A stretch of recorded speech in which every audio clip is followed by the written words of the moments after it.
Hi, this is Mrs. Lawson, your librarian, reading with you today. This is Androcles and the Lion, retold by James Baldwin.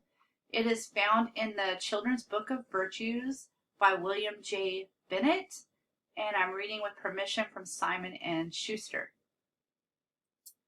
This ancient story is another more slightly complicated version of the fable of the lion and the mouse. Here the human element is introduced. Its appeal lies in the fact that Androcles the slave can feel compassion at another's pain even though he himself has been so cruelly mistreated. It is a unique human capacity to be able to put oneself in the place and point of view of another. In the end, his own kindness sets him free. In Rome, there was once a poor slave whose name was Androcles. His master was a cruel man, and so unkind to him that at last Androcles ran away. He hid himself in a wild wood for many days, but there was no food to be found, and he grew so weak and sick that he thought he would die. So one day he crept into a cave and lay down, and soon he was fast asleep. After a while, a great noise woke him up. A lion had come into the cave and was roaring loudly. Androcles was very much afraid, for he felt sure that the beast would kill him. Soon, however, he saw that the lion was not angry, but that he limped as though his foot hurt him. Then Androcles grew so bold that he took hold of the lion's lame paw to see what was the matter. The lion stood quite still and rubbed his head against the man's shoulder. He seemed to say, "I know that you will help me." Androcles lifted the paw from the ground and saw that it was a long, sharp thorn which hurt the lion so much. He took the end of the thorn in his fingers. Then he gave a strong, quick pull, and out it came. The lion was full of joy. He jumped about like a dog and licked the hands and feet of his new friend.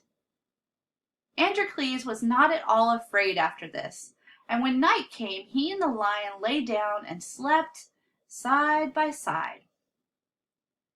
For a long time, the lion brought food to Androcles every day, and the two became such good friends that Androcles found his new life a very happy one. One day some soldiers who were passing through the wood found Androcles in the cave. They knew who he was, and so took him back to Rome. It was a law at that time that every slave who ran away from his master should be made to fight a hungry lion. So a fierce lion was shut up for a while without food, and a time was set for the fight. When the day came, thousands of people crowded to see the sport. They went to such places at that time very much as people now go to see a circus show or a game of baseball. The door opened and poor Androcles was brought in. He was almost dead with fear, for the roars of the lion could already be heard. He looked up and saw that there was no pity in the thousands of faces around him. Then the hungry lion rushed in. With a single bound he reached the poor slave. Androcles gave a great cry, not of fear, but of gladness. It was his old friend, the lion of the cave. The people who had expected to see the man killed by the lion were filled with wonder. They saw Androcles put his arms around the lion's neck. They saw the lion lie down at his feet and lick them lovingly. They saw the great beast rub his head against the slave's face as though he wanted to be petted. They could not understand what it all meant. After a while, they asked Androcles to tell them about it. So he stood up before them and, with his arm around the lion's neck, told how he and the beast had lived together in the cave. "I am a man," he said, "but no man has ever befriended me. This poor lion alone has been kind to me, and we love each other as brothers." The people were not so bad that they could be cruel to the poor slave now. "Live and be free!" they cried. "Live and be free!" Others cried, "Let the lion go free too! Give both of them their liberty!"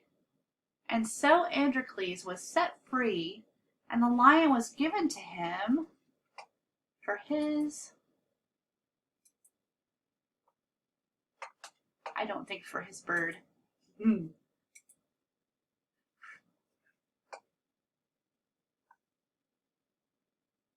So the lion was given to him for his own, not his bird.